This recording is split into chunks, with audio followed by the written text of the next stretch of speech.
दोस्तों, और क्रोल मुरिम के इस चैप्टर की शुरुआत में हम देखते हैं कि कैंग बोलता है कि बड़े भाई और आखिर क्या हुआ।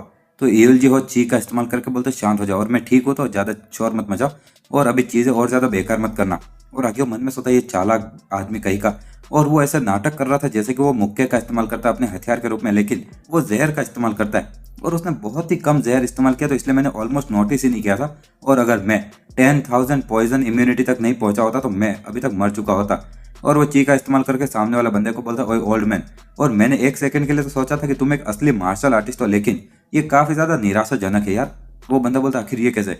और यूएलजीओ बोलता कि क्या, और क्या ये अजीब बात है कि मैं अभी भी ठीक लग रहा हूँ, और तुमने सच में ऐसा सोचा था कि मैं जहर से मारा जाऊंगा। और सामने वाला बंदा गुस्सा होता बोलता ये बकवास और तुम भाड़ में जाओ। और वो बोलता सीक्रेट स्किल वीकनेस एक्सप्लोनेशन। और उसके जो स्टूडेंट होते हैं वो मन में सोचते आखिर ये चल क्या रहा है। और यूएलजी हो एक गहरी सांस लेता है और सामने वाला बंदा जब बोलता है मरो और एक मुक्का मारता है तो यूएलजी हो उसके आर पार निकल जाता है अपनी स्पीड में। और वो बंदा बोलता आखिर ये क्या है, और उसके शरीर पर एक कट लगता है और बोलता है इम्पॉसिबल, और इसी के साथ में वो गिर जाता है। और दूसरे लोग देखते रह जाते हैं और कहेंगे मन में सोचता आखिर ये क्या था यार। और अभी अभी उसने थॉटलेस ब्लेड का इस्तेमाल किया, और हे भगवान मुझे पता था कि वो ताकतवर था, लेकिन ये, और क्या अगर मैं बड़े भाई को फॉलो करूंगा तो मैं भी उसके जितना ताकतवर हो सकता हूँ। और एक बंदा बोलता आखिर तुम्हारी हिम्मत कैसे है उसको मारने की। और सभी लोग यूएलजी हो की तरफ बढ़ने लगते और केएनयू बोलता चलो हम भी चलते हैं। और इन सभी की ही लड़ाई शुरू हो जाती है और सभी लोग बोलते हैं मारो, एक दूसरे को ऐसा बोलकर हमला करने लगते हैं। और सबकी जब लड़ाई चल रही होती है तो जो व्यापारियों का ग्रुप होता है वो बोलता है अरे यार खून, और कोई हमारी मदद करो।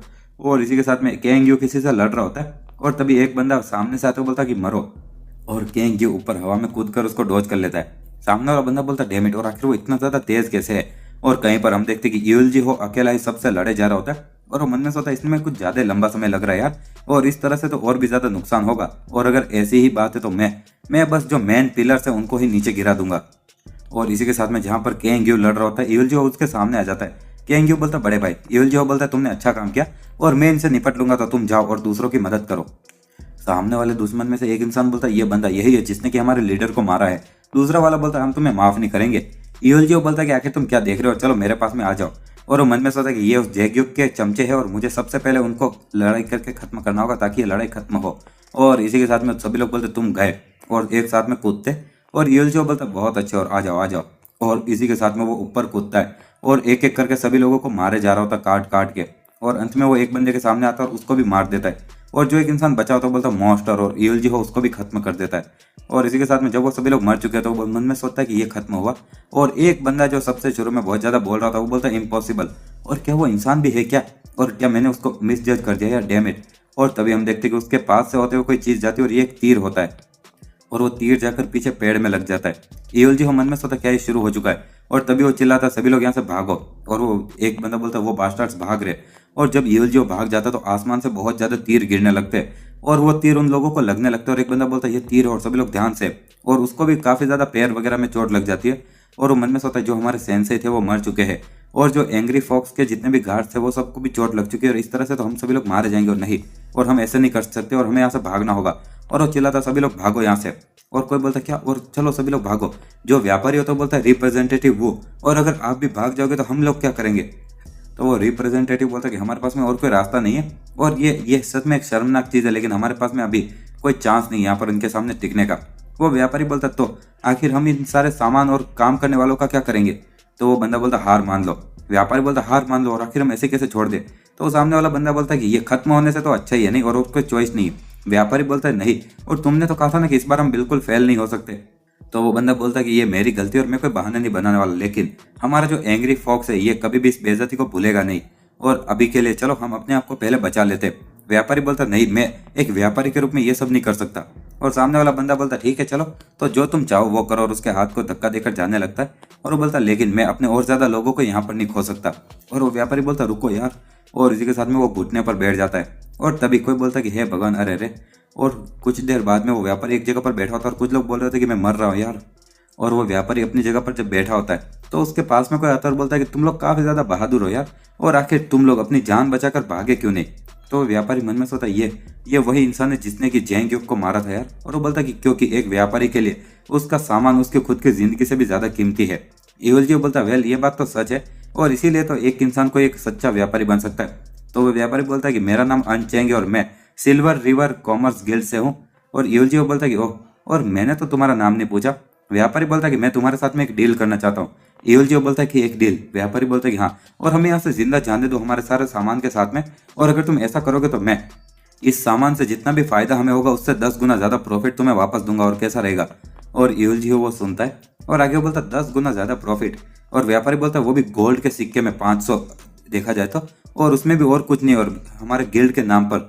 एओलजीओ वो सब सोचे जा रहा होता है और व्यापारी मन में सोचता है 500 गोल्ड कॉइन्स वो बहुत ज्यादा पैसा है, लेकिन जो एक भरोसा है वो ज्यादा इंपॉर्टेंट होता है व्यापारी के लिए, और जब तक कि मैं ये सामान ट्रांसपोर्ट कर सकता हूँ तो 500 गोल्ड कॉइन्स तो कुछ भी नहीं है।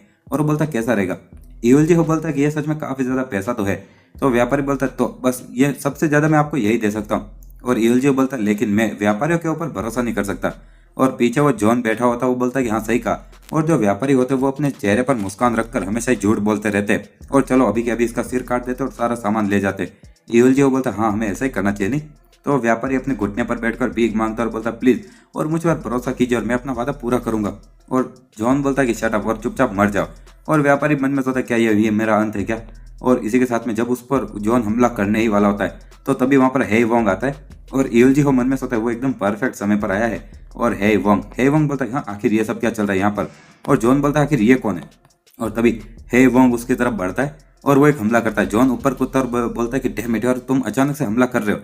और वो वहां से साइड में से भागते हुए बोलता है वेल बहुत ज्यादा बुरा है यार, और मुझे अभी थोड़ी देर के लिए पीछे हटना होगा। और एओलजीओ उसको देखते हुए मन में सोचता है इतनी घटिया एक्टिंग यार, और क्या मैंने सच में यहाँ पर इस जॉन को एक्टिंग करा के गलती कर दी? और हे वोंग वहां पर खड़ा होता है और एओलजीओ वहां पर साइड में व्यापारी को देखते सोता है। उसके एक्सप्रेशन को तो देखकर लग रहा है कि वो इसमें फंस गया। हे वोंग बोलता है तुम ठीक तो हो ना? व्यापारी बोलता है कि हाँ, और वो मन में सोता है ये बहुत ज्यादा बड़ा है यार। और आगे बोलता आखिर तुम कौन हो? तो हे वोंग अपना नाम बताता और बोलता कि मैं यूहान गार्ड एस्कॉर्ट सर्विस से हूँ। व्यापारी बोलता है एस्कॉर्ट सर्विस, और मेरा नाम हो अंचेंगे और मैं सिल्वर रिवर्स कॉमर्स गिल्ड से हूँ। हे वोंग बोलता है ओह तुम्हें गिल्ड से हो तो तुम्हारे पास में जरूर कोई एस्कॉर्ट वगैरह भी होंगे ना, वो कहाँ पर चले गए? तो वो बंदा बोलता है कि वो सभी लोग भाग गए, और ये जो चोर थे ये बहुत ज्यादा ताकतवर थे उनसे लड़ने के लिए। और हे वोंग बोलता आखिर किस तरह का? और भले ये कितने भी ताकतवर हो लेकिन ये बस एक चोर ही तो है, और जिनको तुम एस्कॉर्ट बुलाते हो वो इन थोड़े से चोर को भी हैंडल नहीं कर पाए और भाग गए। और एस्कॉर्ट तो यहाँ पर अपने सामान की रक्षा अपनी जिंदगी खतरे में डालकर करते हैं नहीं। और व्यापारी बोलता हाँ बात तो सच है। और हे वोंग बोलता कि वो कायर एस्कॉर्ट्स कही के, और वो एस्कॉर्ट नहीं वो कायर बास्टर्ड्स। और तभी एओलजीओ मन में सोचता कि वाह वो काफी ज्यादा अच्छी एक्टिंग कर रहा है। और व्यापारी बोलता है कि आखिर मैं कर ही कह सकता हूँ, और ये मेरी गलती कि मैंने एस्कॉर्ट्स का ध्यान नहीं रखा उनको हायर करते समय। हे वोंग बोलता है तुम चिंता मत करो, और मेरा भले सिर इतना ज्यादा काम का ना हो लेकिन मैं मदद करूंगा। और वो बंदा बोलता सच में? और आगे कोई वहां पर आते बोलता तुम बहुत ज्यादा बकवास कर रहे हो। और जॉन बोलता ओए हे वोंग, और जो भी तुम्हारा नाम था, और आखिर किस तरह का बास्टर्ड है हमारे सामने? हे वोंग बोलता कि तुम्हारा मुंह बहुत ही ज्यादा घटिया है, और मैं हे वोंग हूँ यूनान गार्ड से। और दूसरे लोग बोलते क्या यूनान गार्ड्स, और क्या ये एग्जिस्ट भी करता है क्या? और एक एस्कॉर्ट हो या ना हो लेकिन तुम काफी ज्यादा फाइटर जैसे तो लग रहे हो, और आज का दिन तुम्हारी डेथ एनिवर्सरी होगा। और इसी के साथ हमारा बोलता है कि हाँ, और एस्कॉर्ट हो या ना हो लेकिन तुम काफी ज्यादा दिखने में तो फाइटर लग रहे हो, और आज का दिन तुम्हारी डेथ एनिवर्सरी होगी। हे वोंग बोलता थोड़ी देर के लिए पीछे हट जाओ। व्यापारी बोलता तुम ठीक तो रहोगे? हे वोंग बोलता कि मैं इतना कमजोर नहीं कि ऐसे छोटे मोटे चोर से हार जाऊं। और जॉन कूदते बोलता अब ये खाओ, और वो एक हमला करता है और हे वोंग अपनी कुल्हाड़ी सामने रखकर उसको रोक लेता है। और हे वोंग पीछे हटते हुए बोलता वाह तुमने इसको ब्लॉक कर लिया। और जॉन पीछे हटते बोलता कि वाह तुमने इसको ब्लॉक कर लिया। हे वोंग बोलता कि हाँ, और ऐसा लग रहा था जैसे कि कोई गुदगुदी कर रहा हो। जॉन बोलता तो आखिर ये कैसा रहेगा? और इसी के साथ में वो साइड में से एक तलवार से हमला करता है, और उसकी जो तलवार होती है वो हे वोंग के हाथ पर लगती है। व्यापारी बोलता अरे नहीं उसका हाथ, लेकिन जब वो सामने देखता बोलता एक मिनट, और उसका हाथ अभी भी जुड़ा हुआ है। और जॉन पीछे हटते बोलता कि ओए तुम मॉन्स्टर कही के। और व्यापारी बोलता तुम ठीक तो हो ना? और वहां पर हे वोंग अपना हाथ दिखाता है और व्यापारी मन में सोचता शायद वो जीत सकता है। और तभी वहां पर जब हे वोंग के सामने जॉन खड़ा होता पीछे से एओलजी हो तालियां बजाते बोलता कि वाह वाह, और आउटस्टैंडिंग परफॉर्मेंस, और तुम्हारी जो बॉडी है काफी ज्यादा हार्ड तो है, और लेकिन ये शर्म की बात है कि मुझे तुम्हारे जैसे एक टैलेंटेड इंसान के टुकड़े टुकड़े करने होंगे। हे वोंग बोलता कि हमें तो ये बाद में पता चलेगा कि आखिर किसके टुकड़े होंगे। एओलजी बोलता मैं माफी चाहता हूँ लेकिन मेरे पास में इतना समय नहीं है। और इसी के साथ में वो ऊपर से कूदता है और हे वोंग भी अपनी कुल्हाड़ी से हमला करता है, और आगे वो बोलता है यही तुम्हारा अंत है। और इसी के साथ में एओलजी उस साइड में से एक मारता है तो हे वोंग के कपड़े फट जाते हैं, और वो बोलता क्या, और सच में काफी ज्यादा टफ तो है। और वो मन में सोचता कि वाह, और जो इसका कभी ना बदलने वाला चेहरा है वो अभी थोड़ा सा खुश हो चुका है यार, और चलो अब सारी चीजें प्लान के अनुसार चल रही है। और वो मन में सोचता अब मैं स्वॉर्ड ची इस्तेमाल करने वाला तो तुम ध्यान रखना, और मतलब ची का इस्तेमाल करके वो सामने हे वोंग को बोल देता है। हे वोंग बोलता आ जाओ अगर तुम्हारे में हिम्मत है तो। और एओलजी बोलता ठीक है चलो, और देखते हैं आखिर तुम इसको भी ब्लॉक कर सकते हो कि नहीं। और वो व्यापारी मन में सोचता ये तो स्वॉर्ड ची है, और ईवल जी हो एक हमला करते हुए बोलता है आप ये खाओ, और इसी के साथ में हे वोंग अपने दोनों हाथ सामने लाता है और हम देखते हैं कि एक जोरदार धमाका होता है जंगल के बीच में। और अंत में हम देखते हैं कि सामने धूल उड़ रही होती है और वो व्यापारी भी देखकर डर जाता है। और आगे वो बोलता है ये अभी तक खत्म नहीं हुआ, और हे वोंग वहां पर खड़ा होता है अभी भी। और व्यापारी बोलता है वाह तुम अभी भी जिंदा हो। और ईवल जी हो बोलता है तुम मॉन्स्टर कही के मैंने अपनी पूरी कोशिश की थी। और एकदम से उसके मुंह से खून निकलने लगता है और वो घुटने पर बैठ जाता है। दूसरे लोग बोलते बॉस। और ईवल जी हो धीरे से बोलता ओए चौबन, और आखिर तुमने मुझे क्या चीज दी थी यार, ये बहुत ज्यादा कड़वी है। चौबन बोलता है अरे ये एक नेचुरल कलरिंग है और इसलिए थोड़ी देर के लिए अपने मुंह में इसको रखना ताकि खून जैसा लगे। और ईवल जी बोलता ठीक है चलो, और अभी इसको एक अच्छी एंडिंग देते। दूसरे लोग बोलते ठीक है सर। और आगे ईवल जी बोलता कि डेमिट आखिर तुम सभी लोग कर क्या रहे हो, और अभी कभी इन सभी लोगों को मार डालो। और तभी पीछे से बहुत सारे तीर चलते और हे वोंग वहां पर एक गहरी सांस लेता और अपनी बॉडी को सामने लाता है। और जितने भी तीर होते हैं वो उस पर गिरते और बहुत देर तक तीर गिरते ही रहते। और ईवल जी बोलता नहीं ये नहीं हो सकता, और वो इस हमले के बाद में भी अभी तक जिंदा खड़ा है। और हे वोंग बोलता क्या बस तुम्हारे पास में इतनी ही ताकत थी। ईवल जी बोलता है ओए तुम मॉन्स्टर कही के। और दूसरा बंदा बोलता बॉस। और ईवल जी बोलता ठीक है आज के दिन तो हम हार गए, लेकिन मैं इस दिन को कभी नहीं भूलूंगा। और हे वोंग बोलता मुझे कोई फर्क नहीं पड़ता अगर तुम भूलो या ना भूलो, और मैं तुम्हें वार्निंग दे रहा हूँ कि अपना चेहरा वापस मुझे कभी मत दिखाना। और ईवल जी वहां से जाता बोलता चलो सब लोग यहाँ से चलते हैं। हे वोंग बोलता लगता है ये सब खत्म हुआ। और वो व्यापारी बोलता तुम ठीक तो हो ना। हे वोंग बोलता कि हाँ मैं ठीक हूँ। व्यापारी बोलता तुम इनक्रेडिबल हो यार, और मैंने सच में इतनी ज्यादा इंप्रेसिव चीज अपनी पूरी जिंदगी में कभी नहीं देखी। और साथ ही में तुमने मेरी जिंदगी भी बचा ली और मेरे परिवार की भी। मतलब कि एक तरह से देखा जाए तो परिवार, वो व्यापारी के लोगों को अपना परिवार बुला रहा है। और वो बोलता है आखिर मैं ये कर्ज कैसे चुका पाऊंगा। वो हे वोंग बोलता है कि तुम्हें कोई कर्ज वगैरह चुकाने की जरूरत नहीं है, मैंने वही किया जो मुझे करना चाहिए था। और तभी किसी की आवाज आती कि कमांडर। और हे वोंग पीछे मुड़ता और बोलता है ओए मैं यहाँ पर हूँ। और सब कुछ लोग वहां पर आते और हे वोंग बोलता है कि चिंता मत करो, और वो लोग यूनहान एस्कॉर्ट गिल्ड से है मेरी तरह ही। और वो दूसरा व्यापारी बोलता ठीक है। और यूनान गिल्ड वाले लोग बोलते कि ओह, और हम आपको कब से ढूंढ रहे थे और आपको ऐसे खुद से कहीं पर भागना नहीं चाहिए सर। है वोंग बोलता ओह सॉरी सॉरी, और मैंने सुना था कि यहाँ पर कुछ चोर थे जो तबाही मचा रहे थे। दूसरा बंदा बोलता मैंने भी सुना, लेकिन आप ठीक तो हो ना सर। है वोंग बोलता कि मैं काफी ज्यादा ताकतवर हूं तो कोई चिंता की जरूरत ही नहीं है, और चलो अभी जितनों को भी चोट लगी उनका ध्यान रखो, और कुछ जो लोग हैं वो ऑलरेडी गुजर चुके तो उनके बॉडी को भी ठिकाने लगा दो। एक बंदा बोलता लेकिन। है वोंग बोलता क्या हुआ। वो बंदा बोलता कि लेकिन हमें ये जो सामान है कल सुबह तक डिलीवर करना होगा, और अगर हम यहाँ पर समय बर्बाद करेंगे। है वोंग बोलता मुझे पता है, लेकिन हम इन लोगों को ऐसे छोड़ के थोड़ी जा सकते हैं।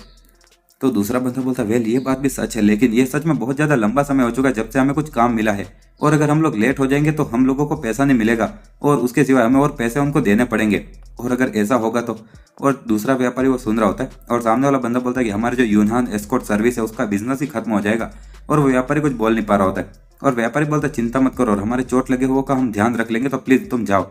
और हे वोंग बोलता नहीं, और हमें पता नहीं कि आखिर ये चोर वापस कब आ जाएंगे, और आखिर हम यूनान गिल्ड कब से लोगों को, यहाँ पर मुसीबत में पड़े लोगों को छोड़ने लगे। हाँ, और क्या तुम ये बोल रहे हो कि जिंदगी बचाने से ज्यादा पैसा इंपॉर्टेंट है। तो वो लोग बोलते हैं लेकिन सर।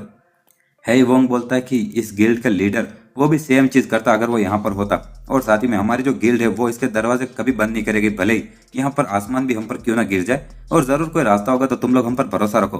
और वो व्यापारी बोलता है ठीक है चलो, और अगर आप बोल रहे हो तो कमांडर। और एक बंदा बोलता है ठीक है चलो, कमांडर बोल रहे हो वो सही है, और सारा सामान नीचे रखो और चोट लगे हुए की मदद करो। वो लोग बोलते ठीक है सर। और इसी के साथ में घायल लोगों का इलाज किया जा रहा होता है, और एक इंसान जो मर चुका था उसको बोलते कि रेस्ट इन पीस। और व्यापारी बोलता है कमांडर। और हे वोंग बोलता है कि ओए चिंता मत करो और सब कुछ ठीक है। और वो व्यापारी रोते हुए बोलता है कि मैं आपकी इस दया को कभी नहीं भूलूंगा, कभी नहीं। और दूर से ईवल जी हो और उसकी टीम में देख रहे होते, और ईवल जी हो अपना मास्क हटाते बोलता फ्यू, और मुझे ऐसा लग रहा था कि मेरा दम घुट के ही मैं मर जाऊंगा यार, और मुझे लगता है सारी चीजें अच्छे से गई नहीं। तो दूसरा बंदा बोलता हाँ बिल्कुल मास्टर। और एक और इंसान बोलता है हाँ अभी जितनी भी चीजें हुई इसके साथ में ये तो हो ही नहीं सकता कुछ गलत होगा। और कैंग यू बोलता कि हे वोंग उसने बहुत अच्छा काम किया यार, और जब मैंने उसका वो दूसरे को वो चेहरा देखा था तो मेरी तो हंसी ही निकल गई थी यार। ईवल जी हो बोलता है हाँ सही कहा, और आज की जो सक्सेस है वो सब कुछ हे वोंग के कारण ही हुई है। कैंग यू बोलता चलो, और तुम्हें अभी हमें अभी चोर और लुटेरा बनने का नाटक करने की तो जरूरत नहीं है राइट। ईवल जी हो बोलता बिल्कुल, और मैं भी इस एक्टिंग से बहुत ज्यादा थक चुका था यार, और सभी लोगों ने अच्छा काम किया। और आगे वो बोलता तुम लोगों ने भी, और पीछे वो तीर चलाने वाली स्क्वाड भी होती है। और ईवल जी हो बोलता कि वाह, और तुमने एक बिना टिप वाला तीर चलाया ताकि तुम एक लिए हमें वो इशारा कर सको कि अभी तीर चलने वाले, और ये अच्छी चॉइस थी। दूसरे लोग बोलते थैंक यू सर। और ईवल जी हो तभी कुछ नोटिस करता और वो मन में सोचता इस पेड़ के पीछे, और वहां पर कोई है। ईवल जी हो बोलता वहां पर कौन है। और कैंग यू बोलता आखिर तुम्हारा मतलब क्या है। और तभी उसको आवाज आती कि वाह, और तुम काफी ज्यादा समझदार और शार्प हो यार, और तुमने बस इसी तरह से आराम से मेरी प्रेजेंस को भी नोटिस कर लिया। और ईवल जी हो उस बुढ़े आदमी को देखते सोचता ये इंसान, और इसके अंदर की जो ची है वो काफ़ी ज़्यादा इनक्रेडिबल अमाउंट में है और मैं बता ही नहीं सकता। और आखिर ये जो सेम हो रहा है ये बिल्कुल जो मेरे गुजर गए हुए वो दादाजी से, मतलब कि सोम उनके दादाजी, वो उनके जैसा सेम हो रहा लग रहा है। और उसके जैसा कोई इंसान यहाँ पर जोंगियान के अंदर है। और वहाँ पर जॉन आते हुए बोलता है आखिर तुम हो कौन? और मेरे मास्टर ने पूछा तुम हो कौन? और ईवल जी हो उसको रोकते बोलता ओए जॉन जॉन रुक जाओ। जॉन बोलता मास्टर क्या हुआ? ईवल जी बोलता थोड़ा समझदार बनो समझे, और तुम्हें पता होना चाहिए कब बीच में पढ़ना चाहिए और कब नहीं। जॉन बोलता ठीक है। और आगे कहेंगे बोलता बड़े भाई आखिर वो है कौन? ईवल जी हो बोलता है मुझे भी नहीं पता, लेकिन अगर मैं तुम लोगों को यहाँ पर रोकता नहीं तो तुम अभी मेरी बात भी नहीं सुन पाते समझे। कहेंगे बोलता तो वो इतना ज़्यादा ताकतवर है? ईवल जी हो बोलता है कि हाँ, और मैंने कभी भी इस लेवल का मास्टर जोंगियान के अंदर कभी नहीं देखा अब तक। और वो सामने वाला बुढ़ा आदमी बोलता है कि यहाँ पर जोंगियान के अंदर नहीं देखा, और तो इसका मतलब कि तुमने ऐसा मास्टर और कहीं पर देखा है? ईवल जी वो बोलता है कि हाँ इधर उधर कुछ जगह पर तो देखा है। तो सामने वाला बुढ़ा आदमी बोलता तो आखिर तुम्हारा क्या, और क्या तुम भी मेरे ही जितने स्किल वाले मास्टर हो? ईवल जी वो बोलता किसे पता। और वो बुढ़ा आदमी बोलता तुम्हारे आंसर को देखते हुए लग रहा है कि तुम अपनी स्किल में कॉन्फिडेंट तो हो, और क्या तुम्हें इतना कॉन्फिडेंस है कि तुम मेरे सामने लड़ाई जीत पाओगे? ईवल जी बोलता कि मैं ये नहीं बोल सकता कि मैं जीतूंगा, लेकिन मैं इतना बोल सकता हूँ कि मैं हारूंगा तो नहीं बिल्कुल भी। वो बुढ़ा आदमी बोलता हारोगे नहीं हम। जॉन बोलता आखिर इसका क्या मतलब है? चौबन बोलता कि इसका मतलब कि आखिर हमारे जो मास्टर है वो भी बहुत ज्यादा ताकतवर है। और वो बुढ़ा आदमी बोलता अरे अरे, और ये ओल्ड मैन सुनकर तो ऐसा लग रहा है कि तुम सच में बहुत ही ज्यादा पक्का हो कि तुम ही जीतोगे। एवल जी बोलता कि मैं माफी चाहता हूँ अगर ये ऐसा सुनने में लगा हो। और जो बुढ़ा आदमी होता है वो देखते हो मन में सोचता कि उसकी आंखें वो अभी भी एकदम जोशीली जब वो माफी मांग रहा है तब भी, और चलो यही है। और वो बुढ़ा आदमी बोलता ऐसी बात है क्या? और जो तुम्हारा घमंड है वो बिल्कुल तुम्हारे पर दादाजी जैसा है, और तुम दोनों ही सेम हो यार। एवल जी बोलता तुम मेरे पर दादाजी को जानते हो? तो वो बुढ़ा आदमी बोलता कि हाँ, और तुम्हारा भी सेम फैमिली नेम है नहीं एवल जी? और एवल जी हो बोलता कि हाँ। और इसी के साथ हमारा ये चैप्टर भी है कि वो जो नेमगोंग फैमिली का घर होता है वहाँ का सीन, और जो वो ओल्ड मैन वो बुढ़ा आदमी होता है मतलब कि वो दादाजी, वो बोलते हैं वेलकम बैक, और क्या सारी चीज़ें अच्छे से रही? ईवल जी वो बोलता है कि हाँ, और तुम्हारे जो ये अच्छी प्रार्थना वगैरह थी उसके कारण सारी चीज़ें अच्छे से निपट ली गई है।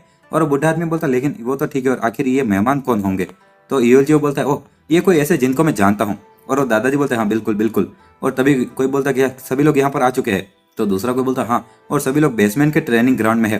तो ईवल जी वो बोलता ठीक है चलो, और मैं भी अभी वहीं पर जाने वाला था। और इसी के साथ में हम देखते हैं कि ट्रेनिंग ग्राउंड के अंदर जो नेमगोंग मिन होती है वो भी सभी लोगों के साथ में ट्रेनिंग कर रही होती है। और कोई बोलता ओह चलो बहुत अच्छे, और सभी लोग काफी ज्यादा मेहनत कर रहे हो। ईवल जी हो बोलता ओह तो तुम लोग इतनी ज्यादा हार्ड ट्रेनिंग कर रहे थे?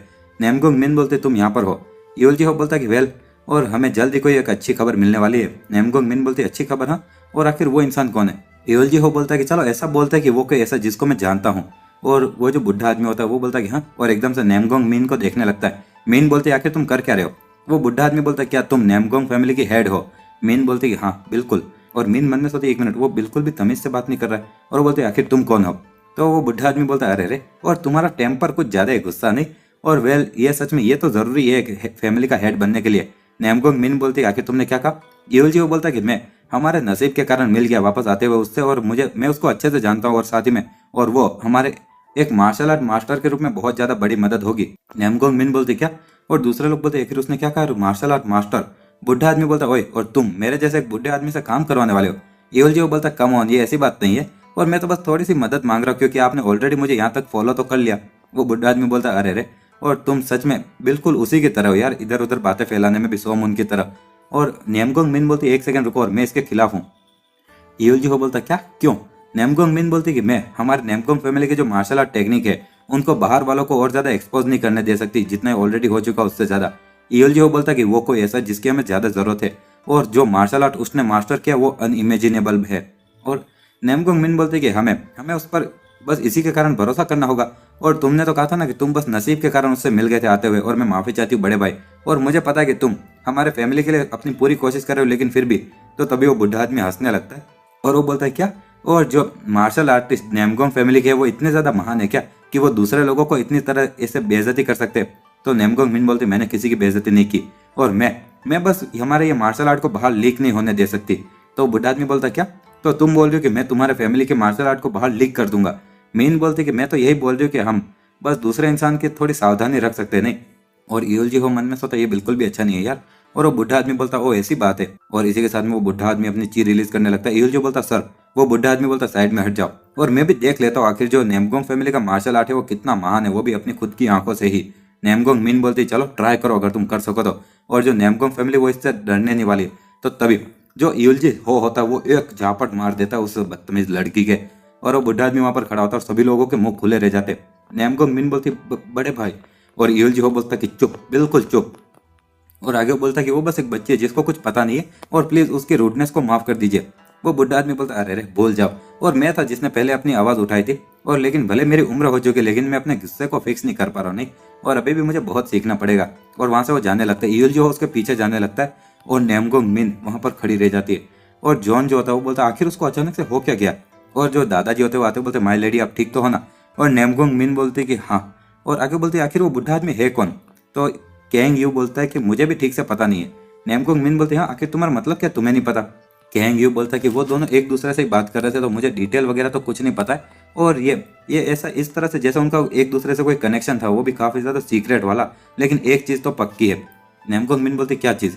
कैंग यू बोलता है कि अगर बड़े भाई ने तुम्हें रोका नहीं होता तो तुम बहुत बड़े खतरे में आ जाती, मतलब तुम मर चुकी होती, और ये चांस था कि यहाँ पर जितने भी लोग हैं सभी लोग अपनी जिंदगी खो बैठते।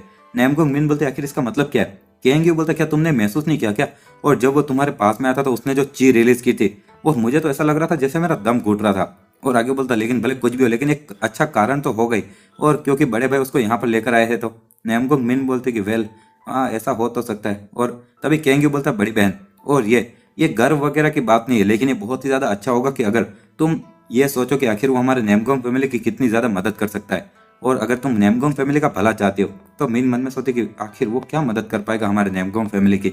और इसी के साथ में कुछ और महीने बीत जाते और हम यहाँ पर एक चैंगशे हाउस को देखते जहाँ पर कि एंग्री फॉक्स फैक्ट, जिसको कि मतलब यूलजी हो ने लूटा होता है, एंग्री फॉक्स वालों के एस्कॉर्ट होते हैं उनको। और एक बंदा बोलता तो जो इन्वेस्टिगेशन वगैरह चल रही थी वो कैसी चल रही है। तो एक बंदा बोलता क्या इन्वेस्टिगेशन खत्म हो गई, और हमें पता जाता है ये एंग्री फॉक्स फैक्शन का हेड होता है। और एक बंदा बोलता है हाँ फैमिली हेड। हेड बोलता है तो तुम बोलो आगे। तो सामने वाला इंसान बोलता सबसे पहला है वोंग, जिसने कि चोरों को हराया था और साथ ही में सिल्वर रिवर गिल्ड को बचाया था, वो नैमगोंग फैमिली से है।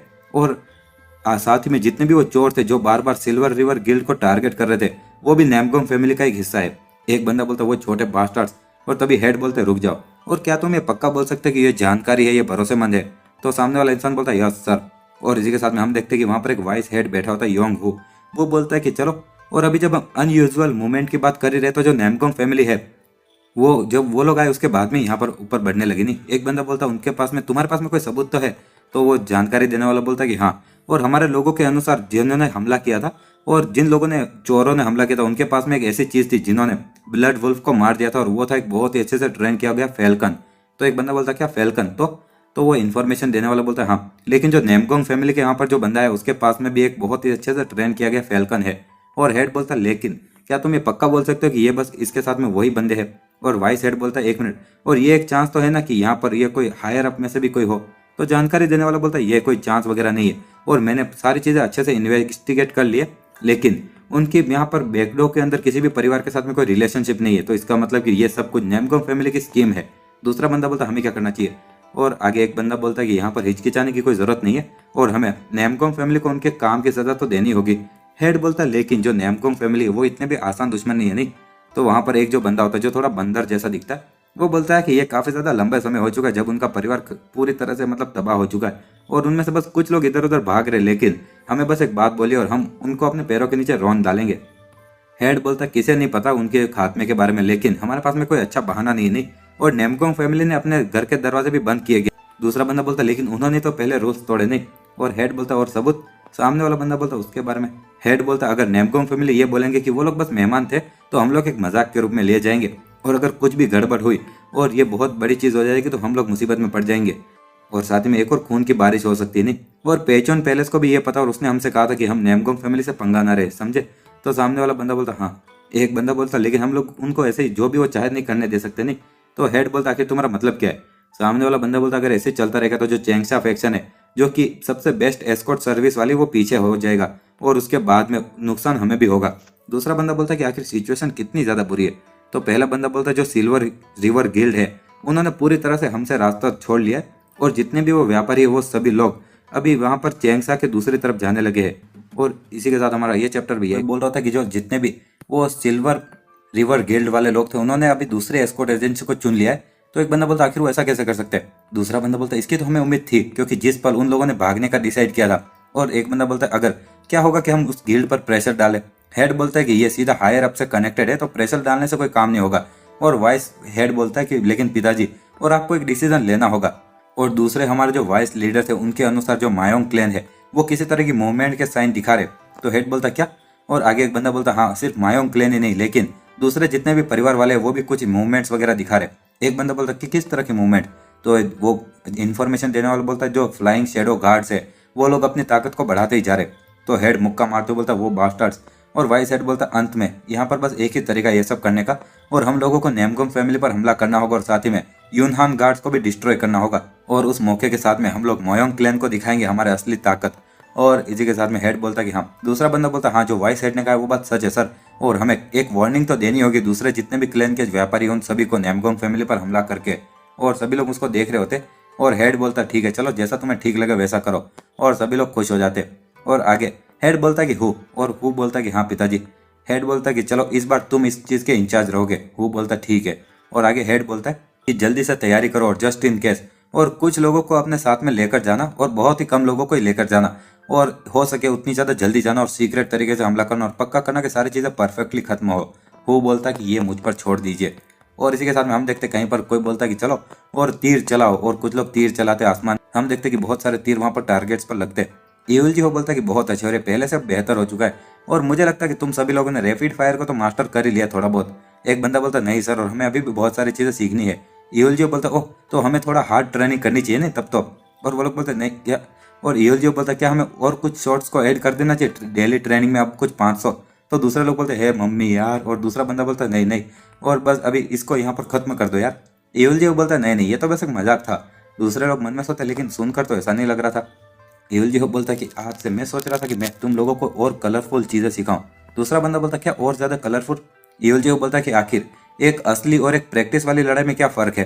तो सामने वाला बंदा बोलता बाय एनी चांस क्या आपका मतलब कि वो जो मूवमेंट्स की एग्जिस्टेंस है उसके बारे में। ईविल जी बोलता कि हाँ सही कहा, और जो चीजें तुम लोग अब तक प्रैक्टिस कर रहे थे वो बस जो एक खड़ा टारगेट है उस पर तीर चलाना है, लेकिन असली लड़ाई में वो सब अलग होगा।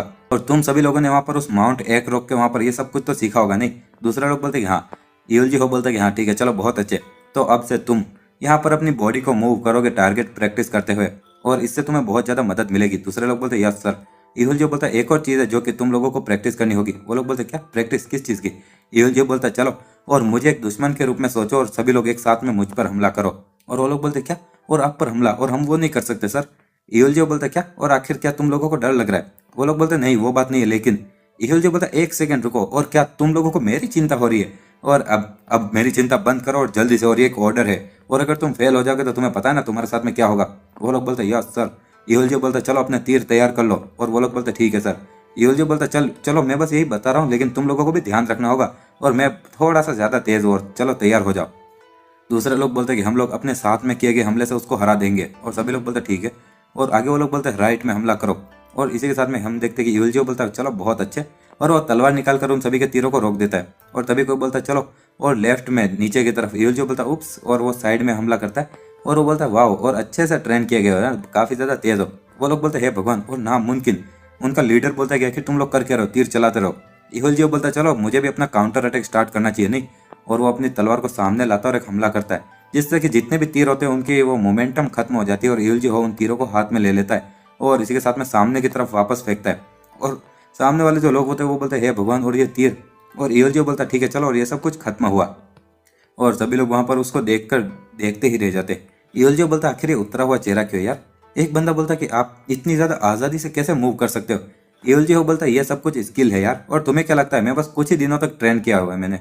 तो सामने वाला बंदा बोलता वेल। ईविल बोलता जो मैंने अभी तक तुम्हें जो मूवमेंट दिखाई है वो कैंग यूल के लेवल पर है, और आखिर इसका क्या मतलब है, मतलब कि तुम्हारी स्किल के साथ में अगर तुम कैंग यू के लेवल वाले से किसी से मिलोगे तो तुम सभी लोग मार दिए जाओगे। दूसरे लोग बोलते आखिर ये कैसे हो सकता है। ईविल बोलता चलो क्वेश्चन टाइम, और मेरे जितने भी साथी हैं उनकी ताकत कमजोर है, लेकिन जो दुश्मन है वो बहुत ज्यादा ताकतवर है, तो आखिर हमें क्या करना चाहिए। तो सामने वाला बंदा बोलता है कि हम लोग साथ में मिलकर हमला करेंगे। एक बंदा बोलता लेकिन वो ऑलरेडी फेल हो चुका नहीं। ईविल बोलता है जो तुम लोगों ने अभी किया था वो साथ में मिलकर हमला नहीं था। वो लोग बोलते क्या। ईविल बोलता है हाँ, और जो कोऑर्डिनेटेड हमला होता है वो एक ऐसा हमला होता है जिसमें कि तुम ऐसे हमला करोगे जिसमें बहुत ही कम गैप रहता है तीरों के बीच में। तो इसका मतलब कि अभी तुम हमारी लड़ाई के बारे में सोचो, और आखिर जब तुम लोग तीर चला रहे थे वो किस तरह से थे। और वो लोग बोलते हमारे जो हमले थे वो बस एक ही जगह पर फोकस थे। ईवल जो बोलता करेक्ट। दूसरा बंदा बोलता हाँ, और हमारे सेकंड और तीसरी बार तीर चलाने में भी बहुत बड़ा गैप था। ईवल जो बोलता वो भी सही है। और आखिर क्या होता अगर तुम सभी लोग एक साथ में अलग अलग बॉडी पार्ट पर हमला करते एक साथ में, तो ऑफकोर्स मुझे तो कोई प्रॉब्लम नहीं होगी, लेकिन जो कैंग यू है वो इतनी आसानी से तुम्हारे करीब नहीं आ पाता, समझे। और वो लोग बोलते हाँ। ईवल जी हो बोलता चलो, और तुम लोग अपनी स्किल्स को ऐसे ही कम समय में तो इम्प्रूव नहीं कर सकते, लेकिन एक जो कमजोर तीर होता है वो ताकतवर तीर बन जाता है अगर बहुत सारे तीर एक साथ में हो जाते।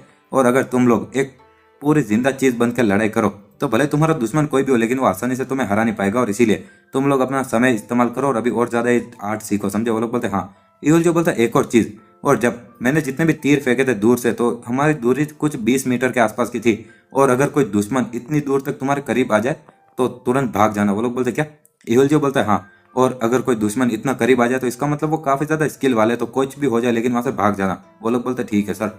ईवल जो बोलता चलो अब ये सब कुछ सेटल हो चुका है, तो आखिर मैंने क्या कहा था, अगर तुम लोग के साथ में क्या होगा अगर तुम फेल हो जाओगे, और हाँ तुम लोगों को ज्यादा मेहनत करनी चाहिए थी नहीं, और मैं तुम लोगों को सच में कुछ ज्यादा तकलीफ नहीं देना चाहता हूँ, लेकिन वादा तो वादा है नहीं। और जो ओल्ड मैन गुआक है उसने कहा तो था कि हमारी जो सब्जियां है वो खत्म हो चुकी है। और वो लोग मन में सोचते हे भगवान वो एक राक्षस है यार।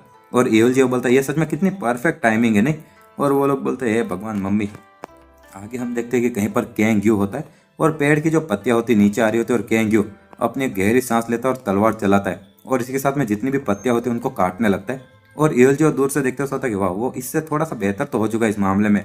और हम देखते हैं कि जब ईवल जी ने मीन को मारा था उसके बाद में जो चीजें हुई, उसके बाद में मीन ने जाकर उस ओल्ड मैन से माफी मांग ली थी, और बाद में उसको इनवाइट किया, और साथ ही में परिवार का ऑफिशियल ग्रेट मास्टर बना दिया था। और जो ओल्ड मैन था उसको पता था कि नेमगोंग मिन ने इस तरह से इसलिए बात की क्योंकि उसको परिवार से बहुत ज्यादा प्यार था, और इसलिए उसने नेमगोंग मिन की माफी को एक्सेप्ट कर लिया।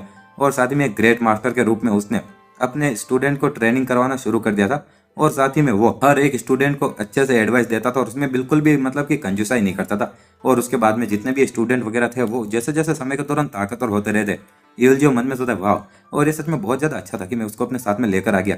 और अकेले ही सभी लोगों का ध्यान रखना सच में बहुत ही ज़्यादा बेकार लग रहा था, और अगर ऐसे चलता रहेगा तो नेमगोंग फैमिली का जिंदा होना कुछ ज़्यादा दूर की बात नहीं रहेगी। और कैंग यू कहीं पर बोलता अरे यार, और ये बहुत ज़्यादा क्लोज था। ईवल जो बोलता क्या, और तुम्हें क्या लगता है तुम बस एक ही दिन में इंप्रूव कर सकते हो?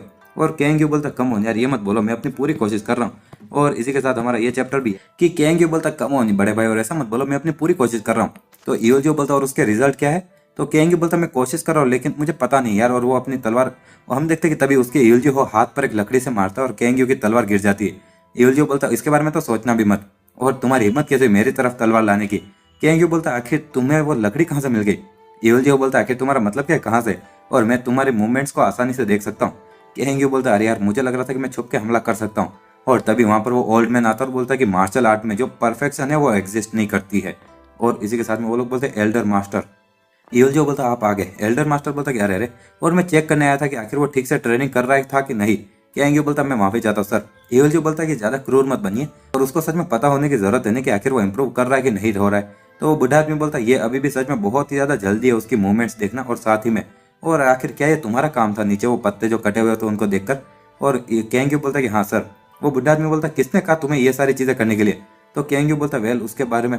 तो वो बुढ़ा आदमी बोलता जो एजाइल मतलब स्पीड वाला स्वॉर्ड आर्ट है वो कोई टेक्निक नहीं है, और ये एक मूवमेंट है कि तुम अपनी तलवार को बहुत ही ज्यादा स्पीड में निकालो और बाद में अपने दुश्मन के 2 टुकड़े कर डालो। तो आखिर ये सब क्या है? थोड़े थोड़े मतलब। और आगे बोलता मेरी बात ध्यान से सुनो, और जो स्पीड वाला स्वॉर्ड आर्ट है ये सब कुछ कॉन्सेंट्रेशन के बारे में है। और कॉन्सेंट्रेशन जो कि तुम स्टार्ट करो और बाद में लड़ाई के अंदर मतलब एक क्लीन कट में खत्म कर दो सब कुछ, और एक सिंगल कट तुम्हें अपनी पूरी ताकत उसी एक चीज में डालनी होगी। और अगर तुम्हारे पास में कुछ पत्तियां काटने का समय है तो इस बाद में अपनी तलवार को एक और बार बाहर निकालने के लिए इस्तेमाल करो उस समय को। कैंग बोलता मैं समझ गया सर, और मैं दिमाग में रखूंगा। और बुड्ढा आदमी बोलता है वो काफी ज्यादा अच्छा बच्चा है, और उसके पास में टैलेंट वगैरह तो है, और अगर उसको ठीक से सिखाया जाए तो वो एक काफी ज्यादा नौजवान अच्छा आदमी बनेगा। ईवल जो बोलता है हाँ मुझे भी यही लगता है। बुड्ढा आदमी बोलता लेकिन, और वो जो भी गिल्ड था क्या उन्होंने कुछ पैसे भेजे? ईवल जो बोलता हाँ यूनान गिल्ड ने हमें थोड़ा सा उनके प्रॉफिट में से पैसा भेजा है। बुड्ढा आदमी बोलता क्या ये ठीक रहेगा? ईवल जो बोलता आखिर आपका मतलब क्या है? तो वो ओल्ड मैन बोलता है कि जो टाइगर वो अपने जंगल पर राज करता था उसने अभी अभी अपने शिकार को खो दिया है, और मैं बस यही बोल रहा हूँ कि क्या जो टाइगर है वो ऐसे बैठकर देखता रहेगा? ईवल जो बोलता नहीं वो शायद नहीं देखेगा। ओल्ड मैन बोलता लेकिन तुम कुछ ज्यादा ही लापरवाह लग रहे हो। ईवल जो बोलता है कि मैं कोई ऐसा जो कि बहुत ज्यादा सावधान हूँ, लेकिन इस दुनिया में परफेक्शन तो एग्जिस्ट करती ही नहीं है। वो बुढ़ा आदमी बोलता लेकिन तुम्हारे एक्सप्रेशन तो काफी ज्यादा रिलैक्स लग रहे हो, तुम्हारे पास में कोई प्लान होगा नहीं? ईहुल जो बोलता मुझे प्लान के बारे में तो कुछ नहीं पता, लेकिन एक चीज़ है जिस पर मैं भरोसा कर सकता हूँ। वो बूढ़ा आदमी बोलता है क्या? और आगे वो सोचता है हाँ अगर ये उसकी बात है तो। और इसी के साथ में हम देखते हैं कि रात का सीन जहाँ पर कि जो हमारे ईहुल जो का ईगल होता है वो कुछ नोटिस करता है और एक बंदा बोलता है हम ऑलमोस्ट वहाँ पर पहुँच ही गए। और जो हो होता है वो बोलता है चलो और जल्दी करो और उन लोगों से निपट लेते हैं। दूसरा एक बंदा बोलता है अगर हम लोग उनसे निपटने वाले सीक्रेटली तो ये ज़्यादा अच्छा नहीं रहेगा कि हम लोग मास्क पहने। वो बोलता है किसे पता यार, और मुझे नहीं लगता है कि ये मैटर इतना ज़्यादा बड़ा है कि हमें मास्क पहनने की ज़रूरत है। एक बंदा बोलता है जो वाई साइड बोल रहे हैं वो सही है और चिंता मत करो और तुम बस रास्ते को लीड करो। दूसरा बंदा बोलता ठीक है सर। और आगे एक बंदा बोलता चलो और हम लोग 3 साइड से हमला करेंगे, जैसे ही हम लोग फ्रंट गेट के सामने पहुंच जाएंगे। और वाई साइड बोलता पक्का करना कि तुम जितने भी लोग भागने की कोशिश करें उनको मार डालो। वो बंदा बोलता ठीक है। और इसी के साथ में हम देखते कि एक इंसान अंदर जाता है और वाई साइड बोलता चलो तो चलो गुड लक एवरीवन। और तभी किसी के चिल्लाने की आवाज़ आती है और एक बंदा बोलता अरे नहीं मेरा हाथ। दूसरा बंदा बोलता आखिर ये थे क्या? तो एक बंदा बोलता वो देखो जरा वहाँ पर और ये फैल्कन है। और वाई साइड बोलता आखिर तुम लोग कर क्या रहे हो, हमला करो। और तभी हम देखते कि वो फैल्कन नीचे आता है और एक और बंदे को मार डालता है। दूसरा बंदा बोलता चलो साइड में हटो और मैं इससे निपट लूंगा। और जब वो फैल्कन आ रहा होता है तो वो इंसान एक हमला करता है और वो बोलता गॉड डैम इट। और आखिर ये क्या तुम अब और ज़्यादा मेरे पास में नहीं आने वाले? और तभी हम देखते हैं कि दूर से एक इंसान साइड में से कूदता है दीवार पर और वो उस फैल्कन के ऊपर एक हमला करता है। और हम देखते हैं कि उस फैल्कन के चिल्लाने की आवाज़ आती है। और क्या इस फैल्कन की भी हालत वही होगी जो 100 मून के ईगल की हुई थी।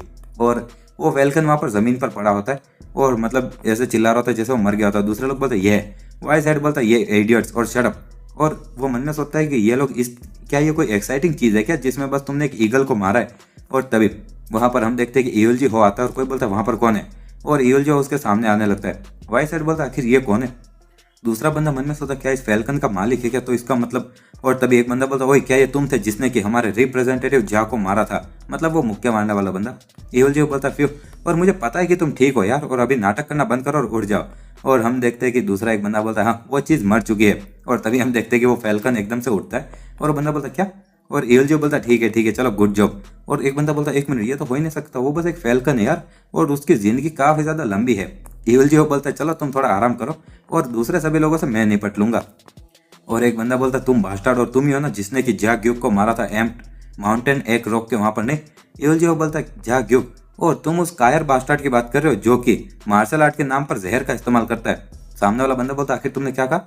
ईवल जी बोलता हाँ मैंने सुना तो था कि वो किसी चोर के हाथों से मारा गया था। सामने वाला बंदा बोलता उसकी बेइज्जती मत करो और वो कोई ऐसा नहीं जिसको कि तुम इतने हल्के में ले सको। ईवल जो बोलता तुम मेरे साथ में मजाक कर रहे हो क्या?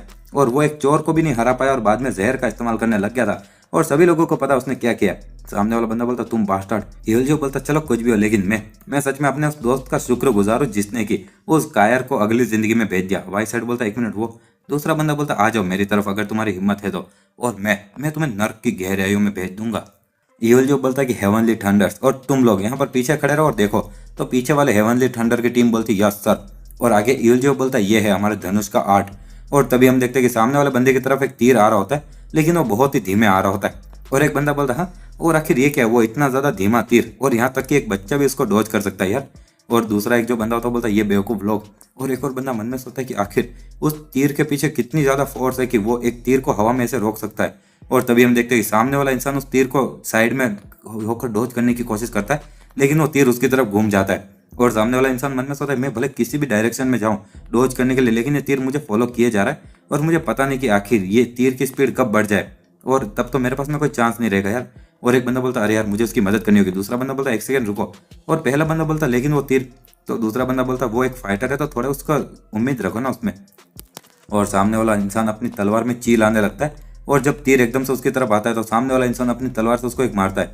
ईवल जो बोलता है कि वाह और उसने इसको ब्लॉक कर दिया। और सामने वाला इंसान बोलता है तुम बास्टार्ड। ईवल जो बोलता है चलो तो यहाँ पर एक दूसरा वाला आ रहा है और वो एक तीर चलाता है और सामने वाला इंसान उसको झुक कर डॉज करता है और ईवल जो की तरफ आने लगता है। ईवल जो बोलता है मैं तुम्हें आने नहीं दूंगा। और तभी एक इंसान चिल्लाता है ध्यान से और वो तीर घूमकर पीछे से आता है और उस इंसान के गले पर थोड़ा सा कट लग जाता है और वो बोलता है ये इम्पॉसिबल है यार। और दूसरे लोग बोलते हैं ये। ईवल जो बोलता है कि हाँ ये ची के द्वारा गाइड किया गया एरो है और चलो तो मुझे कंटिन्यू करना चाहिए नहीं। और वो इसी के साथ में एक और तीर चलाता है और ऐसे अलग अलग तीर चलाकर उसके साइड में से खरोच मारे जा रहा होता है। और दूसरे लोग बोलते हैं कि वाह। और जिस पल से वो अपनी तीर को चलाता है और वो इस तरह से चलाता है कि ये इनक्रेडिबल है। और दूसरा बंदा बोलता है ये मूवमेंट जब वो एक बार में तीर चलाता हमें दिखता भी नहीं है यार और एकदम स्मूथ मूवमेंट। दूसरा एक बंदा बोलता है हम लोग भी ऐसे बन पाएंगे क्या कभी? और सामने वाला दुश्मन बोलता है डैम इट और मेरे पास में आराम करने का भी समय नहीं है। एवल जी बोलता है कि तुम डॉज करने में काफ़ी ज़्यादा अच्छे हो यार और चलो, और ये आखिरी तीर है तो चलो बेस्ट ऑफ लक, और इसको भी अच्छे से डॉज करना। तो तभी उसको आवाज आती है कि आखिर तुम यहाँ पर क्या करने की कोशिश कर रहे हो। और ईवल जो जब साइड में देखता है तो बोलता है एल्डर मास्टर और नेमगोंग मिन। तो वो एल्डर मास्टर बोलता है मैंने पूछा कि आखिर तुम लोग यहाँ पर कर क्या रहे हो। हाँ, और इसी के साथ हमारा ये चैप्टर कि जो एल्डर होता है वो वहां पर आता है, बोलता है मैंने पूछा तुम यहाँ पर कर क्या रहे हो, और तुम्हें एक लड़ाई के अंदर रिस्पेक्ट दिखानी होती है जहां पर कि सामने वाला इंसान अपनी जिंदगी खतरे में डालकर रहा होता है, और खास करके एक मार्शल आर्टिस्ट के लिए। और तुम्हारी स्किल के साथ में लड़ाई बहुत लंबे समय पहले ही खत्म हो चुकी होती, लेकिन तुम इस लड़ाई को लंबे समय तक खींच रहे हो और अपने दुश्मन के साथ में ऐसे खेल रहे हो। और आखिर तुमने ऐसे पैथेटिक और डिसरिस्पेक्टफुल चीजें कहाँ से सीखी। हाँ, और आगे वो बोलता क्या सो मुन ने तुम्हें सिखाया। एवल जो बोलता नहीं सर। और आगे वो बुढ़ा आदमी बोलता तो क्या हुआन यान ने तुम्हें सिखाया। एवल जो बोलता नहीं सर। और वो एल्डर बोलता तुम्हें अभी देखते हुए मैं देख सकता हूँ कि आखिर तुम्हारे पिताजी कैसे थे जब वो छोटे थे, और साथ ही में मैं देख ही सकता हूँ कि आखिर सो मुन और हुआन या उन्होंने तुम्हारे पिताजी को किस तरह से बड़ा किया और तुम बास्टार्ड्स। एवल जो बोलता मैं माफी चाहता हूँ और प्लीज आपको ऐसा नजारा दिखाने के लिए, और ये मेरा फेल जजमेंट था, और मेरा सेल्फ डिसिप्लिन भी बहुत ज्यादा घटिया था और मुझे माफ कर दीजिए। वो एल्डर गहरी सांस लेते और बोलते मुझे पता है कि जो चोल वेंग है वो तुम्हारा बहुत ही ज्यादा कीमती दोस्त है, मतलब कि वो ईगल, और लेकिन यही वो कारण रहा होगा, लेकिन फिर भी उससे तुम अपने एक्शन को जस्टिफाई नहीं कर सकते। जो हेवनली थंडर्स है तुम्हारे तीर चलाने वालों की टीम, वो इससे क्या सीखेंगे। ईविल जो बोलता है मैं समझ गया सर और मुझे माफ कर दीजिए। वो एल्डर बोलता है कि मैं नहीं हूँ जिससे कि तुम्हें माफी मांगनी चाहिए, और यहाँ पर कोई और है जिससे कि तुम्हें माफी मांगनी चाहिए नहीं। और ईविल जो बोलता है कि एक मार्शल आर्टिस्ट के रूप में मैंने कोई बहुत ही ज्यादा शर्मनाक चीज की और प्लीज मुझे माफ कर दीजिए। सामने वाला दुश्मन बोलता है अरे, और आखिर मैं बोल ही कह सकता जब मैं क्लियरली ऐसा था जिसके पास में स्किल्स की कमी थी। और आगे आगे वो इंसान बोलता है चलो और अभी बातचीत बंद करते हैं और ये खत्म करते हैं। और इसी के साथ में वो चीख को रिलीज करने लगता है। और ईविल जो मन में सोचता है इनक्रेडिबल बैटल चीफ, और आखिर मैं उसके सामने इतना बेशर्मी वाला एक्ट कैसे कर सकता हूँ। ईविल जो बोलता है कि ये मेरा आखिरी हमला है और मैं अपनी पूरी ताकत लगा दूंगा, लेकिन मैं तुम्हारी जिंदगी नहीं लूंगा, और ना ही ये किसी तरह का तुम्हारे इंसल्ट करने का एक्ट है, लेकिन ये एक रिस्पेक्ट है, और क्योंकि मैंने जो चीज की उसके लिए मुझे पछतावा हो रहा है इसलिए। और इसी के साथ में सामने वाला इंसान अपनी पूरी ताकत से खड़ा हो जाता है, और एक बंदा बोलता है 1 मिनट, उसका वो स्टैंस और नामुमकिन। और तभी हम देखते हैं कि सामने वाला इंसान एक टेक्निक इस्तेमाल करता है जिसका नाम होता है लाइफ सेक्रीफाइस, मतलब कि कोई इंसान बेसिकली अपनी पूरी जिंदगी खतरे में डालकर ये हमला कर रहा है। और ईविल जो भी तीर चलाता है, और सामने वाला इंसान बोलता है आखिर ये क्या था, और ये तो नामुमकिन है। और हम देखते हैं कि जैसे एक बहुत बड़ा सा ड्रैगन ही आ चुका हो, और वो बोलता है ये आखिर इस तरह का भी मार्शल आर्ट एग्जिस्ट कर सकता है। और दूर से जो वो एल्डर देख रहा था बोलता है इल्यूजन शूटिंग, और सच में काफी ज्यादा लंबा समय हो चुका है जब मैंने सामने से वापस देखा है। और तभी हम देखते हैं कि तीर आकर उस इंसान को लगता है, और वो बोलता है आखिर ये है क्या यार, उसके कंधे में तीर लगा होता है। दूसरे लोग बोलते हैं कैप्टन, और कैप्टन जल्दी से उठ जाइए। और एक बंदा बोलता तुम्हारी हिम्मत कैसे हुई, और मरो अब। और इसी के साथ में वो इल्जी हो की तरफ बढ़ने लगते हैं। तो जॉन वहां पर आकर बोलता है हाँ, और आखिर तुम्हें लगता है क्या तुम क्या कर रहे हो। और ये जॉन बिल्कुल उस ब्लड हैंड जैसा दिखता है यार, जिसको कि सो मुन ने मार दिया होता है। और एक बंदा बोलता है सभी लोग हमला करो और हमारे कैप्टन का बदला लो। वाइस हेड बोलता है कि हम लोग भी हमला कर रहे हैं। और नेमगोंग मिन बोलते तुम भी हमला करो, और सभी लोगों की जो आउटसाइडर है घुसपैठी है उनको हमारे धरती पर कदम भी मत रखने दो। और इसी के साथ में लड़ाई चले जा रही होती है, और इधर उधर लोग मरे जा रहे होते हैं। वाइस हेड बोलता है कि चलो उनको ऐसे पुश करते रहो। नेमगोंग मिन बोलती है कि जो वो लोग हैं उनके नंबर हमसे कम है तो पीछे मत हटना। और ईविल जो मन में सोचता है कि मैं इनकी स्किल में फर्क देख सकता हूँ, और जो दुश्मन है उसके पास में हमसे ज्यादा एक्सपीरियंस है, जिन्होंने बस ट्रेनिंग शुरू ही की है, तो इसीलिए जो दुश्मन है वो हमारे मूवमेंट्स को देख सकते हैं और जल्दी से और शांति से डिसीजन ले सकते हैं। और तभी एक इंसान मरता है। ईविल जो बोलता है चलो कुछ नहीं हो सकता यार। और तभी एल्डर बोलता है कि ये कोई जगह नहीं जहाँ पर कि तुम्हें बीच में पड़ना चाहिए। ईविल जो बोलता है लेकिन हमारी साइड पर जो डैमेज हो रही है वो बहुत ज्यादा है। एल्डर बोलता है नहीं, तो तुम बोल रहे हो क्या सामने की तरफ कोई डैमेज हो ही नहीं रही है। ईविल जो बोलता है लेकिन मुझे ये रोकना होगा इससे पहले कि कोई मरे। एल्डर बोलता है कि कुछ लोग अपनी जिंदगी खो बैठेंगे इस लड़ाई में, और कुछ लोगों को बहुत ज्यादा चोट भी लगेगी, लेकिन एक मार्शल आर्टिस्ट बनने के लिए, एक असली मार्शल आर्टिस्ट बनने के लिए किसी को ये सहना ही होगा नहीं, और बस इंतजार करो। और आखिर कब तक तुम उन लोगों को इस तरह से बड़ा करोगे जैसे कि वो बहुत ज्यादा कीमती गहने हो। और ये समय आ चुका है कि वो यहाँ पर एडेप्ट हो और चेंज बदल जाए, और बिल्कुल उसकी तरह, और साथ ही में उस दूसरे वाले की तरफ भी, और साथ ही में वो भी। और यहाँ पर जितने भी लोग हैं वो अपनी पूरी ताकत लगा रहे। ईविल जो बोलता है हाँ सही कहा सर। एल्डर बोलता है कि हाँ उन लोगों को तुम्हारे द्वारा सिखाया गया और मेरे द्वारा भी, और वो लोग जीत सकते हैं, और बस अभी के लिए बस खड़े खड़े देखो। और जिस पल हमें और तुम्हें बीच में पड़ना चाहिए वो है कि जब वो लोग एक मूव करे। और साइड में वो देखते हुए बोलता है कि वो लोग एंग्री फॉक्स फैक्शन के मेन ताकत है। ईविल जी वो बोलता है ठीक है सर। और वो मन में सोचता है लेकिन आखिर फिर भी मुझे जो डैमेज है उसको कम करने की कोशिश करनी चाहिए। और वो बोलता है यूल चोन बोलता है हाँ ब्रदर हो। ईविल जी हो बोलता है कि चलो सभी लोग तैयार है ना। तो हो बोलता है कि हाँ सर और हम लोग तैयार है। ईविल जी हो बोलता है कि तुम लोगों को यहाँ पर अपने साथियों को मारे बिना और उनके रास्ते में आए बिना तीर चलाना होगा, और ये सारी चीजें तुम्हें रिपीटली करनी होगी, और समझो और शुरू करो। और इसी के साथ में वो लोग भी तीर चलाने के लिए तैयार हो जाते। और कहीं पर हम देखते हैं कि कुछ लोग लड़ रहे होते और एक बंदा एक हमला करते हुए बोलता है ये खाओ, लेकिन तभी हम देखते हैं कि दूसरे वाले के पैर में एक तीर लगता है और वो बोलता है 1 मिनट, ये चीटिंग है यार, और एक बंदा मर जाता है। और दूसरा एक पीछे वाला बंदा बोलता है तुम ठीक तो हो ना? तो वो ब्लू कपड़ा वाला बंदा बोलता है मैं ठीक हूँ, और चलो और किसी और की मदद करो। और तीर चलाने वाला बोलता है ठीक है चलो। और इसी के साथ में वो लोग तीर चलाए जा रहे होते हैं और कुछ लोगों को वो तीर लगते हैं और वो लोग मारे जा रहे होते हैं। और दूर से देखने वाले लोग बोलते हैं वो बास्टार्ड, और सभी लोग तीर का ध्यान रखना। एक बंदा बोलता है ये कायर बास्टार्ड्स कहीं के। एल्डर बोलते हैं अरे अरे इतने कमजोर दिल वाले। यूएलजी बोलता है कि उन लोगों को सच में कुछ असली फाइटिंग एक्सपीरियंस चाहिए। एल्डर बोलता है चलो। और तभी वो साइड में देखता तो वहां पर कुछ लोग खड़े होते और आगे वो एल्डर बोलता चलो लगता आ गया है तुम्हारे शाइन होने का समय। यूएलजी बोलता हाँ मुझे भी लगता तो है। एल्डर बोलता क्या तुम सच में भी जाने की प्लानिंग कर रहे हो? यूएलजी बोलता है कि हाँ, और मुझे ये तो पक्का करना होगा ना कि जो ये मोमेंटम है वो दूसरे लोगों के सामने ना चला जाए, लेकिन क्या आप मेरी मदद करोगे? वो एल्डर बोलता कि वो काफी ज्यादा ताकतवर तो लग रहे हैं, लेकिन तुम अकेले काफी नहीं रहोगे। ईवल बोलता कि हमें कभी पता नहीं चल सकता जब तक हम ट्राई ना करें, और वो भले किसी और की तरफ चले जाए, और जब वो ऐसा करे तो वो बहुत ज्यादा मुसीबत वाला होगा नहीं। तो वो एल्डर बोलता ठीक है चलो, और मैं पक्का करूंगा कि वो छुप कर किसी और की तरफ ना चले जाए। तो ईवल बोलता थैंक यू सर। और इसी के साथ में हम देखते हैं कि सामने वाला का वाइस हेड मन में सोच रहा होता है कि अरे यार, और मुझे यकीन नहीं होता कि हम हार रहे। और बोलता मैं ऐसे खड़ा खड़ा देख नहीं सकता और हमें बीच में पड़ना ही होगा। दूसरा बंदा बोलता हाँ लगता तो है। वाइस हेड बोलता चलो और मैं जाकर उससे निपट लूंगा, और वो बंदा। और इसी के साथ में एक इंसान बोलता लेकिन ये कुछ ज्यादा खतरनाक नहीं है। वाइस हेड बोलता है कि ये ऐसा इसलिए ताकि हम इस लड़ाई के इस बहाव को एकदम से बदल सके। दूसरा एक इंसान बोलता लेकिन अगर तुम्हें चोट लग जाएगी तो मैं हेड को अपना चेहरा भी नहीं दिखा पाऊंगा। वाइस हेड बोलता है कि अगर कुछ ऐसा होता भी है तो ऐसा इसलिए होगा क्योंकि मैं कमजोर था। और दूसरा एक बंदा बोलता कि अगर ये वाइस हेड है तो तुम्हें चिंता करने की जरूरत नहीं है, और चलो।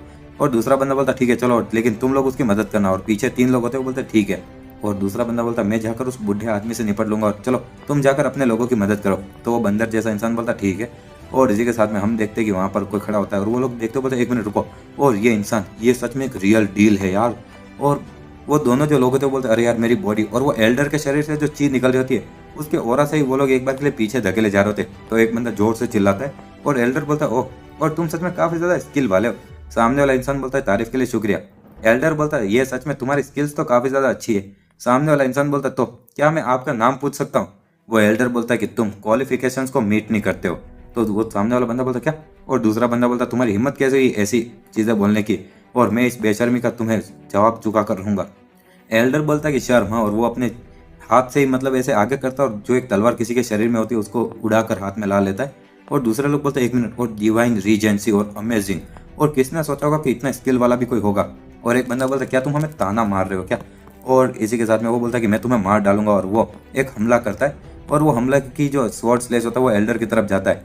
एल्डर बोलता है बहुत अच्छे, और वो भी अपनी तलवार से एक मारता है। और सामने वाला बंदा बोलता है आखिर ये कैसे हुआ यार? और इसी के साथ हमारा ये जो वो एल्डर होता है वो एक हमला करता है, और सामने वाला वो इंसान बोलता है क्या, और आखिर उसने ये कैसे किया? और इसी के साथ में एल्डर वहां पर उनके सामने खड़ा होता है, और दूसरा जो इंसान होता है बोलता है नहीं नहीं, और प्लीज रुक जाओ। और वो एल्डर मन में सोचता है 1 मिनट ये। और इसी के साथ में हम देखते हैं कि वो सामने वाला इंसान एक हमला करता है और बोलता है कि थंडरिंग ब्लेड टेक्निक, और एक हमला करता है।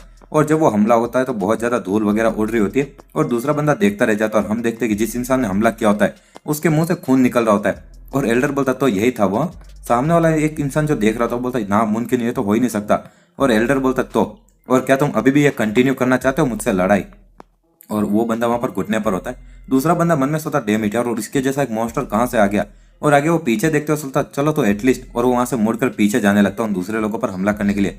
तो वो एल्डर बोलता है कि एक एडल्ट को यहाँ पर बच्चों की लड़ाई के बीच में नहीं पड़ना चाहिए, समझे? तो वो इंसान बोलता है कि मैं इसके साथ में एग्री नहीं कर सकता। और एल्डर बोलता क्या, और जब तक कि तुम दोनों यहाँ पर इस लड़ाई से बाहर रहोगे तो मैं भी इसको ज्वाइन नहीं करूंगा, लेकिन अगर तुम मेरे शब्दों को इग्नोर करोगे और वहां पर बीच में पड़ोगे तो मेरे पास में भी कोई दूसरा रास्ता नहीं बनेगा। और मैं तुम्हें वार्निंग दे रहा हूँ, और अगर अगर तलवार निकाल दी जाएगी तो मैं अपने किसी भी दुश्मन को जिंदा नहीं छोड़ूंगा। और इसी के साथ में वो बंदा कुछ सोच नहीं पा रहा था, और मन में सोचा क्या यही अंत है? और वो साइड में देखता सोचा नहीं, मैं और मुझे हमारे वाइस हेड की रक्षा करनी होगी, और साथ ही में हमारे फैक्शन के गर्व की भी। और वो एल्डर बोलता क्या, और क्या तुम मुझसे लड़ना कंटिन्यू करना चाहोगे? और आगे वो सामने वाला बंदा कुछ बोल नहीं रहा होता है, और एल्डर बोलता है हाँ तुम्हारी हिम्मत कैसे हुई ट्राई करने की? तो वो इंसान बोलता है कि मेरे पास में और कोई रास्ता नहीं है। एल्डर बोलता है कि मैं तुम्हें जाने दूंगा क्योंकि मुझे तुम्हारे अंदर तुम्हारे पिताजी का चेहरा दिख रहा है, इसलिए पीछे हट जाओ। और सामने वाला इंसान बोलता है आखिर आपका मतलब क्या है? वो एल्डर बोलता है कि तुम्हारे पिता का नाम वेंग जोक है नहीं? और सामने वाला इंसान वो सुन के चौंक जाता है और बोलता है 1 मिनट, और आखिर आप मेरे पिताजी को कैसे जानते हो? तो वो एल्डर बोलता है कि वो उसको, और मैं उसको तब से जानता हूँ जब वो एक नौसिखिया हुआ करता था, और उसकी जो थंडरिंग स्ट्राइक है वो तब बहुत ही ज़्यादा इनकम्प्लीट थी। और लेकिन अब लगता है कि उसने इसको एक बहुत ही ज़्यादा अच्छी टेक्निक में बदल दिया है। सामने वाला इंसान बोलता नामुमकिन और आखिर आपकी उम्र कितनी है? तो वो एल्डर बोलता है कि उम्र इंपॉर्टेंट नहीं है, और लेकिन आखिर तुम्हारे पिताजी से एक बार मिलना काफ़ी था और मैं उसको दूसरी बार नहीं मिलना चाहता हूँ, समझे? और सामने वाला इंसान मन में सोचता है आखिर 1 मिनट, और मैंने अभी अभी ये क्या सुना यार। और कहीं पर हम देखते हैं कि ईयुल जी हो एक तीर चलाता है और सामने वालों का वाइस हेड उसके तीर को डॉज करते हुए ईयुल जी हो की तरफ बढ़ता है। ईयुल जी हो 3 तीर निकालता है और 3 तीर चलाता है। सामने वालों का वाइस हेड उन तीनों तीरों को डॉज करता है और एक को मारता है। और ईयुल जी हो बोलता है इनक्रेडिबल स्किल्स। और वाइस हेड मन में सोचता डैम इट यार, और ये बस तीर ही है और इससे सच में ऐसा लग रहा है जैसे कि इन तीरों का खुद का दिमाग हो और मेरी टेक्निक्स तो उस तक पहुंच ही नहीं पा रही। ईयुल जी हो बोलता है कि तुम सच में काफी ज्यादा तेज हो यार। वाइस हेड बोलता शट अप, और तुम एक धनुष का इस्तेमाल कर रहे हो एक कायर की तरह। ईयुल जी हो बोलता क्या एक कायर? वाइस हेड बोलता है कि हाँ सही कहा, और अगर तुम एक असली मार्शल आर्टिस्ट हो तो तुम मुझसे लड़ोगे एकदम सामने सामने। ईहुल जो बोलता है हाँ, और लगता है कि तुम अपनी जो क्लोज कॉम्बैट वाली स्किल्स है उसमें कुछ ज्यादा कॉन्फिडेंट हो, और चलो मुझे दिखाओ कि आखिर तुम क्या कर सकते हो। और इसी के साथ में वो भी अपनी तलवार निकालते बोलता आ जाओ। वाइस हेड बोलता है कि हाँ मैं वो आने ही वाला था, समझे? और इसी के साथ में हम देखते हैं कि वो जो बढ़ता है तो उसके जैसे बहुत ज्यादा क्लोन्स जैसे दिख रहे होते, और ईहुल जो मन में सोचता क्या, और वो बस अपनी फुट मूवमेंट्स के साथ में अपने ट्रेस छोड़ के जा रहा है। और मैं समझ सकता कि उसको इतना कॉन्फिडेंस कहाँ से आ रहा है। और वाइस हेड एक हमला करते हुए बोलता है कि अब मरो। और तभी हम देखते हैं कि जब वो वार करता है और ऐसा लगता है जैसे ईविल जो होकर उसने 2 टुकड़े कर दिए और वो सोचता है मैंने उसको मार दिया। और तभी हम देखते हैं कि ईविल जो उसके साइड में खड़ा होता है और बोलता है मुझे लगता है कि अभी भी बहुत ज्यादा जल्दी है खुद से ऐसा खुश होते हुए कि तुम जीत गए ऐसा सोचते हुए। और वो बंदा बोलता है क्या आखिर तुम यहाँ पर कब आए? और वो मन में सोचता है क्या, और मैंने उसके मतलब कि एक तरह के भ्रम को काटा, और मैं इस तरह से यार उसको। और ईविल जो बोलता है कि तुम मुझे बस इसके साथ में ट्रिक नहीं कर सकते यार, और चलो अब मैं तुम्हें एक और दूसरा चांस दूंगा। वाइस हेड बोलता है शट अप, और एक हमला करता है। तो यूल जो एकदम से उसके पीछे आ जाता है और उसके गले पर तलवार लगाता और बोलता है हाँ, और तुम्हारे पास में काफी ज्यादा स्किल्स तो है, लेकिन मुझे नहीं लगता है कि ये इतना काफी रहेगा कि तुम इतनी ज्यादा बड़ी बड़ी बातें करो। मैंने अपने आप को ऐसे ही खुला छोड़ दिया और ये एक बेइज्जती जैसी चीज है यार। और इसी के साथ मैं घूम कर वापस तलवार चला जा रहा था और सोचे जा रहा था डैम इट, और आखिर मैं उस तक पहुंच क्यों नहीं पा रहा हूँ, और इम्पॉसिबल। और क्या इसका मतलब कि हमारे बीच की स्किल्स का गैप इतना ज्यादा बड़ा है। और इसी के साथ में हम देखते हैं कि थोड़ी देर बाद में जो वाइस हेड होता है वो अपने घुटने पर होता है, और ईविल जो बोलता है क्या, और बस इतना ही कर सकते हो क्या? और वाइस हेड अपनी तलवार नीचे रख देता और बोलता है कि मरो यार। ईविल जो बोलता है वेल मैं इतनी जल्दी मरने की प्लानिंग तो नहीं कर रहा हूँ। और तभी को बोलता वहीं के वहीं रुक जाओ। और वो जो 3 लोग होते हैं जो दूर से देख रहे होते हैं वो बोलते कि ओए, और तुम हमारे वाइस हेड के ऊपर हाथ भी नहीं उठाने वाले, समझे?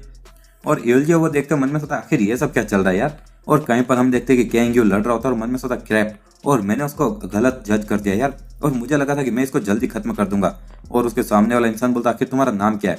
तो कैंग यू अपना नाम बताता है, और सामने वाला इंसान बोलता है तुम नेमगोंग फैमिली से नहीं हो। कैंग यू बोलता है कि तो आखिर तुम क्या बोलना चाहते हो? सामने वाला इंसान बोलता है कि जो ये परिवार के मार्शल आर्ट है ये एक दूसरे से बहुत ज्यादा अलग है, और इससे मुझे समझ में आ रहा है कि तुम नेमगोंग फैमिली से नहीं हो। कैंग यू बोलता है कि वेल, और मुझे पता नहीं आखिर तुम किस बारे में बात कर रहे हो। सामने वाला इंसान बोलता है चिंता मत करो, और मेरी जो ब्लेड है वो बात करेगी, और चलो अब हमें इसको खत्म कर देना चाहिए नहीं। और वो अपनी दूसरी तलवार भी निकालने लगता है। कैंग यू बोलता है कि मैं भी सेम चीज ही सोच रहा था, और इसी के साथ में वो दोनों एक दूसरे से लड़ने के लिए तैयार हो जाते हैं। और तभी हम देखते हैं कि कैंग यू वहां पर उस एल्डर के बारे में सोचता है और एकदम से सोचता है कि मुझे अपनी पूरी ताकत बस एक ही जगह पर कॉन्सेंट्रेट करनी है और इसको एक्सप्लोर करना है। और वो फुल स्पीड में अपनी तलवार को निकालता है, और इसी के साथ में वो उनके आर पार निकल जाता है और सामने वाला इंसान कट जाता है। और वो बोलता है कि तुम्हारे शुरू से ही तुम्हारे पास में एक ट्रिक थी, और इसी के साथ में वो नीचे गिर जाता है। और कैंग यू बोलता है कि मैं तो बस लक्की था आखिरकार। और इसी के साथ में वो साइड में देखता है और बोलता है आखिर वहां पर कैसा चल रहा है। और कहीं पर हम देखते हैं कि जो नेमगोंग मिन होती है उसने भी अपने दुश्मन को हरा दिया होता है, और उसका दुश्मन गिरते हुए बोलता है तुम काफी ज्यादा ताकतवर हो, और मर जाता है। और नेमगोंग मिन बोलती है कि हाँ बिल्कुल मैं ताकतवर हूँ, और मैं नेमगोंग फैमिली की हेड हूँ। कैंग यू उसको देखते हुए मन में सोता बड़ी बहन भी जीत गई है। और इसी के साथ में वो पीछे देखते हुए मन में सोता दूसरे लोगों का भी वहां पर काम खत्म हो रहा है, तो बस बड़े भाई ईविल जी हो ही बचे हैं नहीं। और इसी के साथ में हम देखते हैं कि ईविल जी हो के सामने 3 लोग होते हैं, और वो लोग बोलते हैं कि हम यो यांग ट्रियो है। ईविल जी बोलता तो आखिर तुम क्या चाहते हो, मैं क्या करूँ? हाँ। और सामने वाले लोग बोलते क्या? ईविल जी वो अपना धनुष उठाता बोलता कि मैं इसको ज्यादा देर नहीं कर सकता नहीं। और सभी लोग अपनी लड़ाई को खत्म कर रहे। और एक इंसान बोलता क्या, और एक धनुष बिना किसी तीर के, और आखिर ये सब क्या है, और क्या तुम मजाक कर रहे हो क्या? और तभी हम देखते हैं कि एक ईविल जी हो बिना तीर का ही वो तीर चला देता ची का इस्तेमाल कर, और एक बंदे के पैर में वो लगता है, और दूसरा बंदा बोलता बास्टार्ड, और उसके कंधे पर वो लगता है। और वो बुढ़ा आदमी बोलता आखिर ये सब क्या? और तभी हम देखते हैं कि एक तीर उसके सामने आता है और वो अपनी तलवार को रोकता है, और वो बोलता है 1 मिनट, और मैं इसको देख नहीं पाया, और आखिर ये है क्या? एविल जो बोलता है कि इसको शेपलेस शूटिंग कहा जाता है। और सामने वाला इंसान मन में सोचता है क्या शेपलेस शूटिंग? एविल जो बोलता है कि पीछे हट जाओ, और ये ऑलमोस्ट खत्म हो चुका है और मैं और ज्यादा खून नहीं बहाना चाहता हूँ। और जो बुढ़ा आदमी होता है वो मन में सोचता है 1 मिनट, और क्या ये वही स्किल है जिसको कि उस ओल्ड बॉब ब्लेड ने इस्तेमाल किया था, मतलब कि फैंटम आर्चर सो मून ने। और अभी वाला वो बुढ़ा आदमी मन में सोचता है ये इनक्रेडिबल है, जैसा मैंने सुना था, लेकिन हम लोग। और वाई साइड मन में सोचता है कि जो मे योन मो है वो ऑलरेडी हार चुका है, और जितने एल्डर्स हैं उनके भी हाथ बंधे हुए हैं, और मैं ब्रदर हॉक के द्वारा यहाँ पर खुद की रक्षा नहीं किया जाने दे सकता। और वो बोलता कि भागो यहाँ से, और वो बुढ़ा आदमी उसको देखते हुए बोलता चलो, और सभी लोग यहाँ से पीछे हट जाओ। ईवल जी हो बोलता कि हम लोग भी पीछे हट जाएंगे, और सभी लोग वहाँ से जाने लगते हैं। और ईवल जी हो की टीम बोलती कि हम जीत गए, और वो एल्डर वहाँ पर आते हुए बोलता ये खत्म हो और तुम वापस चले जाओ। और वो इंसान भी वहाँ से जाने लगता है और बोलता चलो चलते हैं, और सभी लोग हार के वहाँ से चले जाते। और इसी के साथ में हम देखते हैं कि अगले दिन सभी को ट्रीट किया जा रहा होता है, और जॉन आते हुए बोलता है कि 6 लोगों को बहुत ज़्यादा चोट लगी और दूसरे लोगों को थोड़ी बहुत ही लगी है। और कैंग यू बोलता है कि ये हमारी कंप्लीट जीत थी बिग ब्रो। और यूल जी बोलता लेकिन यू हान की जो मौत है उसके बारे में हमने सोचा नहीं था, नहीं। और कैंग यू बोलता कि हाँ इसकी उम्मीद तो नहीं थी, लेकिन अगर हम लोग वो लड़ाई जो हमने लड़ी उसको देखे तो ये एक मिरेकल है कि बस एक ही इंसान की मौत हुई है। यूल जी हो बोलता कि हाँ तुम सही बोल रहे हो कैंग यू। और इसी के साथ हमारा ये यूल जी हो बोलता कि तुम सही बोल रहे हो कैंग यू, और ये सच में मेरी बहुत ही ज़्यादा मतलबीपन होगा अगर मैं ये चाहूँ कि हमारी जो लड़ाई है उसका खत्म हो जाए बिना किसी की मौत के। और चलो, और यू हान का जो परिवार है उसको ये सिचुएशन एक्सप्लेन कर देना, और हो सके उतनी ज़्यादा उनको चीज़ें देने की कोशिश करना। तो वहाँ पर वो जो दादाजी तो बोलते मैं समझ गया सर, और ये सबसे बेस्ट चीज़ रहेगी। ईवल जी हो बोलता हाँ जिनको चोट लगी उनका भी ध्यान रखना। वो दादाजी बोलते बिल्कुल। और आगे ईवल जी बोलता और हाँ जितने भी वो एंग्री फोर्स फैक्शन के जितने भी फाइटर्स हैं उनकी बॉडी उनको यहाँ पर किसी चीज़ में बंद करो और उनको वापस भेज दो। वो दादाजी बोलते ठीक है सर। और ईवल जी हो मन में सोचा चलो, और अभी मुझे यहाँ पर इन लोगों को अब जीत की खुशी मनाने देनी चाहिए, नहीं, और असली प्रॉब्लम तो अब आने वाली है। और तभी वहाँ पर एल्डर आते हुए बोलता लगता है कि तुम बहुत ही ज़्यादा किसी गहरी सोच में हो। ईवल जी हो बोलता कि आप आगे एल्डर मास्टर। एल्डर मास्टर बोलता क्या कोई प्रॉब्लम है क्या? ईवल जी हो बोलता नहीं सर लेकिन। एल्डर मास्टर बोलता लेकिन? ईवल जी हो बोलता मुझे नहीं लगता कि जो एंग्री फॉक्स फैक्शन है वो इन चीज़ों को ऐसे आसानी से जाने देगा। और वो एल्डर बोलता है हाँ, और तुम्हें क्या लगता है कि वो वापस इस बार अगले युद्ध के लिए आएंगे? हाँ। ईवल जी हो बोलता है कि हाँ, और उनके घर के टुकड़े हो चुके हैं, और आखिर अब वो लोगों के पास में खोने के लिए बचा ही क्या है? एल्डर बोलता तो आखिर अब तुम क्या करने की प्लानिंग कर रहे हो? तो ईवल जी बोलता है कि मुझे लगता है, और आगे की बात हमें सुनाई नहीं जाती, और हम एंग्री फॉक्स फैक्शन के वहाँ के काउंसिल के वहाँ का सीन देखते जहाँ पर कि जो हेड होता है वो बोलता तुम बस फेल ही नहीं हुए, लेकिन तुम लोग हार भी गए और एकदम इस तरह से बेशर्मी के साथ में वापस आए हो। वाइस हेड बोलता मैं माफी चाहता हूँ। हेड बोलता तुमने कहा कि सारे लोग बस किसी एक इंसान के हाथ से हार गए जो धनुष का इस्तेमाल करता है, और आखिर तुम लोग क्या कर रहे थे? तो 3 लोग बोलते कि हम लोगों को कुछ बोलने के लिए बचा ही नहीं है सर। और हेड बोलता है कि मुझे एक्सप्लेन करो कि आखिर ये सब चल क्या रहा है। और एक इंसान बोलता है कोई एक मॉन्स्टर जैसा ओल्ड मैन था वहाँ पर। और हेड बोलता है आखिर वो ओल्ड मैन है कौन? तो वो बंदा बोलता वेल, और दूसरा बंदा बोलता ऐसा लग रहा था कि वो नेमगोम फैमिली से नहीं है, लेकिन हम दोनों साथ में मिलकर भी उसके सामने टिक नहीं पा रहे थे। हेड बोलता क्या? और ये 2 वर्सेस 1 था लेकिन फिर भी। और सामने वाला इंसान बोलता हम हारे नहीं, और क्योंकि ये एक लड़ाई ही नहीं थी, नहीं। और एक चीज तो पक्का कही जा सकती कि अगर वो बंदा एक बार के लिए सोच लेगा हमला करने का तो हम सभी लोग मारे जा सकते हैं। और साथ ही में वही जो नौजवान बंदा था जिसके पास में धनुष थी वो भी उस ओल्ड मैन के बराबर का ही था, और ये ऐसा लग रहा था उस ओल्ड मैन जिसका कि नाम फैंटम आर्चर था। और इसी के साथ में वो हेड सोम उनके बारे में सोच रहा होता है, और आगे वो बोलता है तो और आखिर तुम्हें क्या लगता है क्या होगा अगर हमारे जो फुल फोर्स है वो वहां पर उस पर हमला करे? तो सामने वाला इंसान बोलता हम लोग बिल्कुल नहीं टिक पाएंगे। हेड बोलता ऐसी बात है क्या? दूसरा बंदा बोलता हमें तब तक पता नहीं चलेगा ना हम जब तक ट्राई ना करें। एक और इंसान बोलता मुझे भी सेम लगता है, और अगर भले वो ताकतवर है लेकिन वो यहाँ पर सैकड़ों लोगों से अकेले तो नहीं निपट सकते। एक इंसान बोलता अरे यार तुमने उस इंसान को देखा नहीं है, और भले हम लोग जीत भी जाए लेकिन हमारे पास में बहुत ही कम लोग जिंदा बचेंगे। और दूसरा इंसान बोलता और आखिर अगर हम लोग जीत के भी इतने से ही लोग बचेंगे तो हम क्या ही कर लेंगे? तो दूसरा बंदा कुछ नहीं बोल पाता है। हेड बोलता है कि हमारा टूटा हुआ घर, और अगर हम लोग यहाँ पर हार मान लेंगे तो एंग्री फॉक्स फैक्शन का घर वो बिल्कुल मिट्टी में मिल जाएगा, और युद्ध के अंदर हम अपनी पोजीशन को खो बैठे हैं और हमें एटलीस्ट हमारे घर को तो रिकवर करना ही होगा। और इसीलिए वो दूसरे लोग मन में सोचते हैं कि क्या हम लोग अपने घर को रिकवर कर भी पाएंगे। और इसी के साथ में हम देखते हैं कि रात हो चुकी होती है और जो एंग्री फॉक्स फैक्शन का हेड होता है वो सो रहा होता है, और तभी वो साइड में कुछ देखकर बोलता आखिर वहाँ पर कौन है? तो उसको आवाज़ आती है कि तो क्या तुम एंग्री फॉक्स फैक्शन के हेड हो? हेड बोलता कि हाँ, और वो मन में सोचता 1 मिनट आखिर वो यहाँ पर अंदर कैसे आया? और इस पूरी जगह के आसपास तो बैरियर्स है। और वो बोलता आखिर तुम कौन हो? तो वहाँ पर वही एल्डर मास्टर बैठा होता है और बोलता है तुम्हें ये जानने की जरूरत नहीं है, और मेरी बात ध्यान से सुनो, और उसकी ची रिलीज करता है।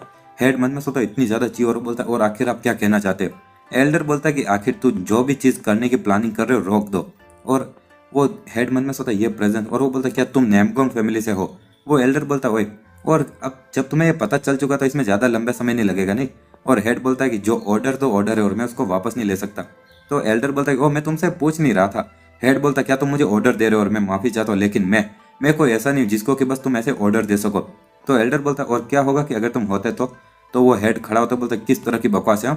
और इसी के साथ में एल्डर उसको कोई चीज दिखाता बोलता कि इतना काफी रहेगा, और वो हेड बोलता बकवास करना बंद करो। एल्डर बोलता कि तुम्हें पता नहीं ना कि आखिर वो चीज क्या है, लेकिन उसको पता होना चाहिए। और इसी के साथ में एल्डर अपने हाथ से वहां पर छत पर एक मारता है और हम देखते हैं कि ऊपर छत से एक इंसान नीचे गिरता है। और एल्डर बोलता कि मुझे पता था कि तुम शुरू से मुझे फॉलो कर रहे हो। और वो बंदा बोलता माफ कर दीजिए मुझे। एल्डर बोलता क्या तुम ब्लडलेस ग्रुप से हो? तो वो इंसान बोलता हाँ सर।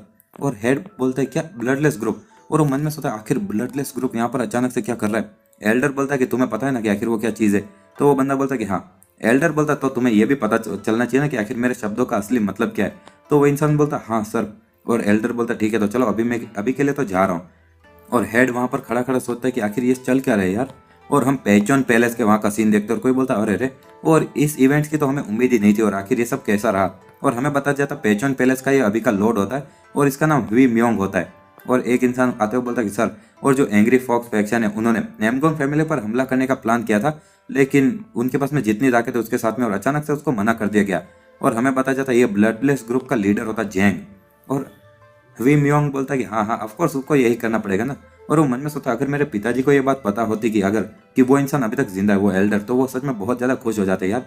और अभी तक हमें पता नहीं गया कि आखिर वो एल्डर है कौन।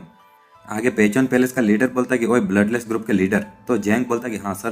तो वी म्योंग बोलता है कि ओए, और जो एंग्री फॉक्स के जितने भी लोग हैं उनको उनकी डैमेज का खर्चा दे दो, और क्योंकि उनके कारण मुझे ये पता चल गया कि वो ओल्ड मैन अभी भी जिंदा और ठीक ठाक है। तो वो जैंग बोलता ठीक है सर। और आगे वो हेड बोलता और हाँ, हर एक फैक्शन और हर एक क्लैन और परिवार को ऑर्डर कर दो कि वो नेमगोंग फैमिली को कभी भी टच ना करे। वो इंसान बोलता क्या हाँ, लेकिन लेकिन जो नेमगोंग फैमिली की बात कर रहे हैं हम यहाँ पर, और दूसरे लोग पक्का इसकी कंप्लेन करेंगे। तो हेड बोलता है उनको इग्नोर करो। वो जैंग बोलता लेकिन सर। हेड बोलता क्या, और क्या तुम वो करोगे जो मैं तुम्हें बोल रहा हूँ, या फिर तुम बार बार ऐसे ही मना करने वाले हो? तो वो जैंग कुछ बोल नहीं पाता है। हेड बोलता है चलो और मेरी बात अब यहाँ से ध्यान से सुनो। जैंग बोलता है ठीक है सर। हेड बोलता है कि अगर हम लोग कोई भी ऐसी चीज करेंगे जिससे कि उस बुढ़े इंसान को कुछ प्रॉब्लम होगी, तो तुम और मैं, हम दोनों ही मेरे पिताजी के हाथों से मारे जाएंगे। और साथ ही में जो वो बेनामी नौजवान बंदा है जिसके हमें पहचान नहीं पता और वो धनुष का इस्तेमाल करता है। जैंग बोलता है कि हाँ, और ऐसा कहा जाता है कि वो ब्रदर वो है नेमगोंग फैमिली का। और पेचन पैलेस का लीडर बोलता हाँ सही कहा, और मुझे लगता है कि वो नौजवान और मैं, हम दोनों किसी तरह से कनेक्टेड है नसीब के द्वारा, और एक धनुष है।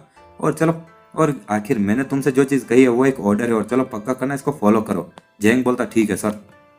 और इसी के साथ में हमें बताया जाता है कि 50 साल पहले मोरिम के अंदर बहुत सारे महान लोग थे, मार्शल आर्टिस्ट, जो इधर उधर जाकर तबाही वगैरह मचा रहे थे, और ये पूरी तरह से मिस्ट्री से भरा हुआ था। लेकिन उनके बीच में भी कुछ ऐसे लोग थे जो कि इतने ज़्यादा स्किल वाले थे और उनका टैलेंट हद से ज़्यादा था। और स्वॉर्ड मास्टर, बो मास्टर, फीस्ट मास्टर, और शेडो मास्टर, और साथ ही में पॉइजन मास्टर।